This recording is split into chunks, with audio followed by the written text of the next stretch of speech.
Hello and good afternoon to all of you. तो आप सभी को पता होगा कि ये जो चर्चा है चारों तरफ चल रही है, इंडस्ट्रियल स्मार्ट सिटी या स्मार्ट इंडस्ट्रियल सिटी इसको आप कह सकते हैं। हिंदी में इसको कहेंगे औद्योगिक स्मार्ट शहर।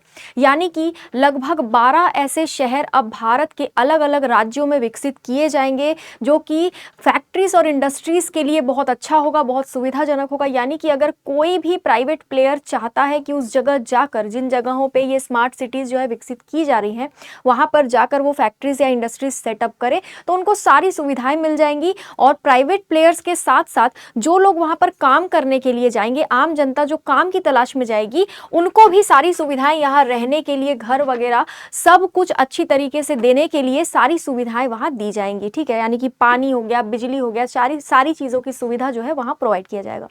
अब ये औद्योगिक स्मार्ट सिटी है क्या, इस बारे में चर्चा करेंगे।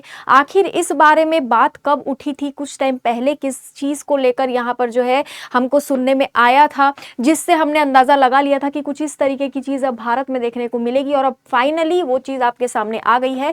ये है अश्विनी वैष्णव जी। एक तरह से इन्होंने बयान जारी किया है। हुआ क्या है कि प्रधानमंत्री मोदी जी की अध्यक्षता में एक बहुत बड़ी मीटिंग हुई, जिसमें काफ़ी सारे इंपॉर्टेंट पर्सन्स जो है उन्होंने हिस्सा लिया।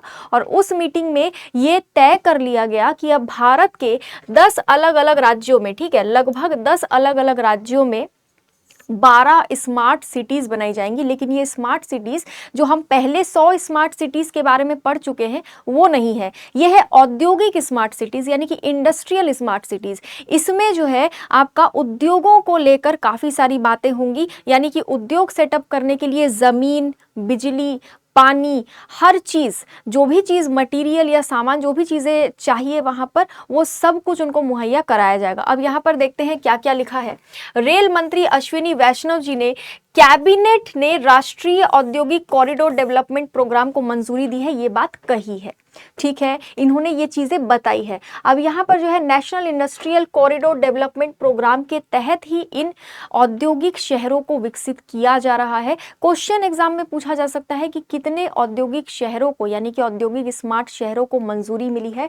तो टोटल 12 शहरों को मंजूरी मिली है। कितने राज्यों में? तो लगभग 10 राज्यों में। ठीक है, लगभग 10 राज्यों में। ये थोड़ा सा आपको ध्यान में रखना है। अब इतना कुछ अप्रूव किया जा रहा है, इतना सारा काम किया जा रहा है, तो इसमें पैसों का भी तो खर्च होगा, फंड भी तो लगेगा। तो यहाँ पर आप देखना, फंड की अगर हम बात करें तो लगभग 28,000 करोड़ से भी ज्यादा का फंड जो है आपको देखने को मिलेगा कि सरकार की तरफ से आ रहा है। वो हम आगे देखेंगे। अब यहाँ पर आप देखोगे, अगर ये सब सेटअप हो रहा है, कहीं पर भी उद्योग या फैक्ट्री को अगर सेटअप किया जाता है, तो वहां पर मजदूर काम करने आते हैं या फिर दूसरे लोग भी काम करने आते हैं। ठीक है, अलग अलग पोस्ट पर अलग अलग लोग काम करने आते हैं। और अगर कोई अपना शहर छोड़कर दूसरे शहर में काम करने के लिए आ रहा है, तो उसको हर एक चीज चाहिए। और चाहिए तो कहाँ पर? बिल्कुल जहां पर उनका ऑफिस है उनके पास में ही चाहिए। ठीक है, यानी कि उनको रहने के लिए जो घर है बिल्कुल वॉकिंग डिस्टेंस पे चाहिए। आपका घर अगर बहुत दूर है, आप मान लीजिए नए सिटी में गए, नए शहर में गए, जॉब के लिए गए, किसी फैक्ट्री में या इंडस्ट्री में या किसी भी जगह आप जॉब के लिए गए, आपका घर अगर 10 किलोमीटर दूर है और उस फैक्ट्री या इंडस्ट्री के आसपास आपको घर ही नहीं मिला, तो आप क्या रोज 10 किलोमीटर वहां से जाएंगे? आपको गाड़ी का पेट्रोल लगेगा, काफ़ी सारे खर्चे लगेंगे आपके, है ना। तो इस चीज़ को भी ध्यान में रखा गया है। तो यहाँ पर आप देखेंगे एक पॉइंट लिखा है, लगभग 10 लाख प्रत्यक्ष और 30 लाख अप्रत्यक्ष रोजगार सृजित होने की संभावना है। यानी कि टोटल 40 लाख रोजगार यहाँ पर सृजित होंगे। ये जो 12 इंडस्ट्रियल स्मार्ट सिटीज बनाई जाएंगी, इसमें अभी अनुमानित है, ये एग्जैक्ट नहीं है, इसमें लगभग 40 लाख लोग काम कर सकेंगे, यानी जॉब मिलेगा, एम्प्लॉयमेंट जनरेट होगा, रोजगार जनरेट होगा, लोगों को कमाई का एक जरिया मिलेगा।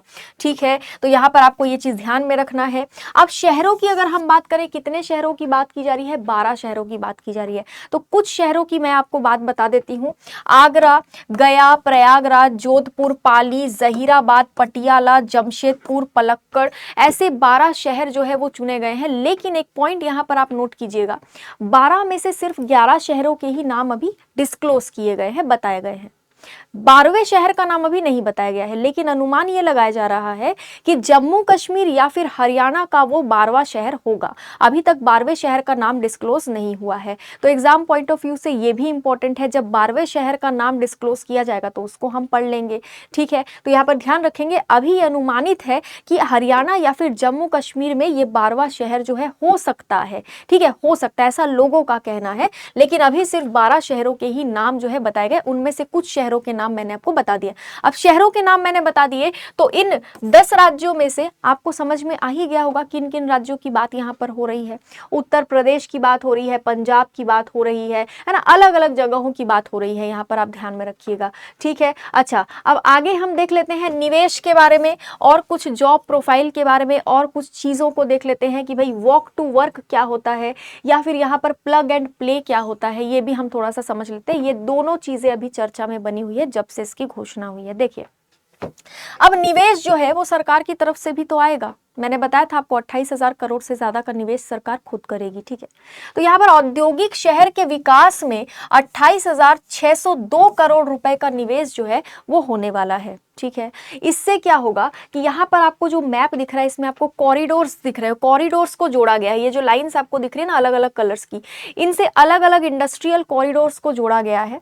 तो ये जो इंडस्ट्रियल कॉरिडोर्स को जोड़ा गया है, इन्हीं रास्तों में इंडस्ट्रियल स्मार्ट सिटीज को विकसित किया जाएगा। यानी कि जो इंडस्ट्रियल कॉरिडोर्स आपको लाइन में दिख रहे हैं, इन्हीं लाइंस के बीच बीच में कहीं कहीं पर आपका जो है इंडस्ट्रियल स्मार्ट सिटीज को भी विकसित किया जाएगा, ठीक है। ये पूरे मैप को थोड़ा सा आप ध्यान से देख लीजिएगा पॉज करके। अब हम लोग बात करते हैं निवेश की। तो देखिए, इतना कुछ करने के लिए, पूरे भारत में इस चीज को फैलाने के लिए निवेश लगेगा सरकार की तरफ से लगभग 28,602 करोड़। जिससे क्या क्या होगा, जिससे ये होगा कि जो भी प्राइवेट प्लेयर यानी कि जो भी चाहेगा कि हम अपनी इंडस्ट्री या फिर हमारी फैक्ट्री सेटअप करें, है ना, तो वो क्या चाहेगा कि वहां पर हमको आसानी से जमीन मिल जाए, आसानी से हमको पानी का कनेक्शन मिल जाए, इलेक्ट्रिसिटी कनेक्शन मिल जाए, हमारे जो वहां पर वर्कर्स आकर रहेंगे हमारी इंडस्ट्री या फैक्ट्री में काम करने के लिए, उनको सारी सुविधाएं वहां पर मिल जाए, हमको जो है ज़्यादा मेहनत ना करनी पड़े किसी भी चीज़ को पाने के लिए, यानी कि सारी सुविधाएं वहां पर हो, तभी तो आएंगे ना।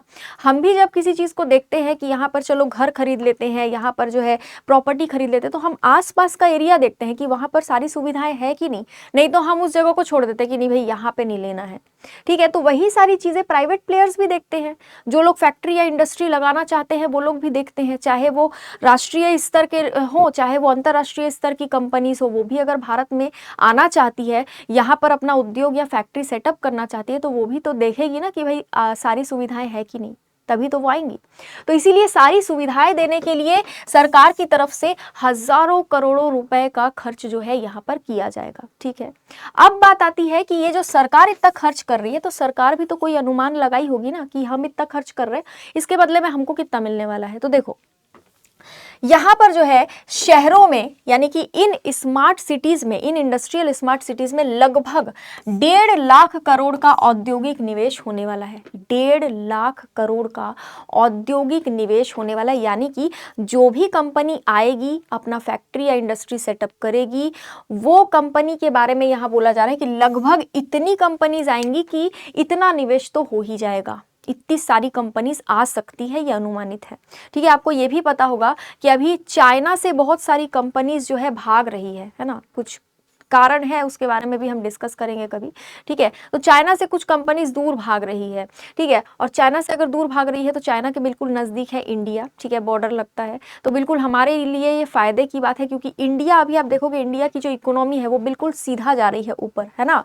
बिल्कुल बहुत अच्छा जो है इंडिया की इकोनॉमी का प्रदर्शन अभी वर्ल्ड लेवल पर, ग्लोबल लेवल पर बना हुआ है। और अगर ऐसा ही बना रहा तो 1.5 लाख करोड़ तो कुछ नहीं है, 5 लाख करोड़ का भी निवेश यहाँ पर हो सकता है, ठीक है।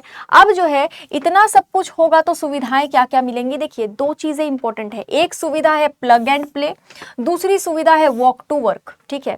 अब प्लग एंड प्ले का क्या मतलब होता है, देखो, उद्यमी जो होगा यानी कि जो अपनी फैक्ट्री सेटअप करेगा, उसको एक ही जगह पर मिलेंगी मैन्युफैक्चरिंग से जुड़ी सभी सुविधाएं, सारी सुविधाएं उसको आसपास मिल जाएंगी, ठीक है। जमीन अधिग्रहण करने का काम ये नहीं करेंगे, यानी कि अगर इनको फैक्ट्री लगानी है यहाँ पर आके किसी भी जगह में इन सिटीज में से, तो वो आकर जमीन का जो है वो मतलब जमीन को लेकर उनको कोई माथापच्ची नहीं करनी है, वो पूरा का पूरा स्टेट गवर्नमेंट पे है। ठीक है, बोल दिया गया है कि जिस राज्य के जिस शहर में ये इंडस्ट्रियल सिटी सेटअप की जाएंगी, उस राज्य के ही जो क्या कहते हैं सरकार होगी, उसी राज्य की जो सरकार होगी वो सरकार ही जमीन के अधिग्रहण का सारा मैटर देखेगी। कंपनीज आके जमीन को लेके कोई भी चीज नहीं करेगी, यानी कि कंपनी को बना बनाया सब कुछ मिल जाएगा, जमीन भी मिल जाएगी, बस उनको आकर अपनी फैक्ट्री सेटअप करनी है। जमीन के अधिग्रहण का जो भी काम है वो सब सरकार देखेगी, राज्य सरकार देखेगी। ठीक है, ये बोल दिया गया है। और बाकी सारी चीजें यहाँ पर जो है उद्योग सेटअप करने वाले को मिल जाएगा, उनको सिर्फ आना है और उनको मैन्युफैक्चरिंग से जुड़ी सारी चीजें यहाँ मिल जाएंगी, उनको सिर्फ अपना काम आगे बढ़ाना है। ठीक है, अच्छा, वॉक टू वर्क।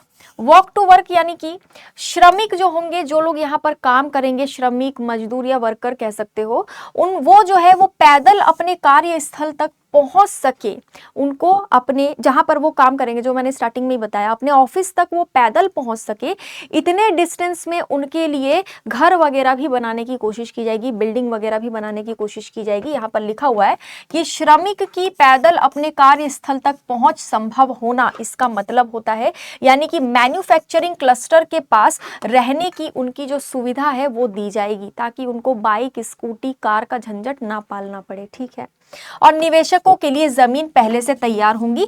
ये जो जिम्मेदारी है ये पूरी तरीके से स्टेट गवर्नमेंट के पास है, स्टेट गवर्नमेंट के पास, समझ गए। ये है पूरा का पूरा प्लान सरकार का। अभी जो बजट आया था ना, हाल ही में जो बजट आया, उसमें निर्मला सीतारमन जी ने एक हिंट दे दिया था इस बारे में। निर्मला सीतारमन जी ने शॉर्ट में बात भी करी थी, अगर आपने ध्यान दिया होगा तो। ठीक है ना, तो अब इससे फायदा होगा कि भारत में अलग अलग देशों से इन्वेस्टमेंट आएगा। भारत के जितने भी निवेशक हैं जो कंपनी वगैरह सेट करना चाहते हैं या इन्वेस्ट करना चाहते हैं वो तो करेंगे ही, लेकिन विश्व स्तर पर ये खबर आज फैल चुकी है और इसलिए दूसरी कंट्रीज के भी जो लोग हैं जो कंपनी सेटअप करना चाहते हैं वो भारत की तरफ आएंगे और लाखों करोड़ों रुपए का इन्वेस्टमेंट होगा। अब आप सोच रहे होंगे इससे आपको क्या फायदा है, तो आपको फायदा यह है कि एम्प्लॉयमेंट जनरेट होगा, रोजगार सृजित होगा। ठीक है, ऐसा सरकार का कहना है, ऐसा सरकार का प्लान है। बाकी 12वां जो शहर है उसके बारे में अभी तक घोषणा नहीं हुई है, जैसे ही उसके बारे में घोषणा होगी वो भी आपको अपडेट कर दिया जाएगा।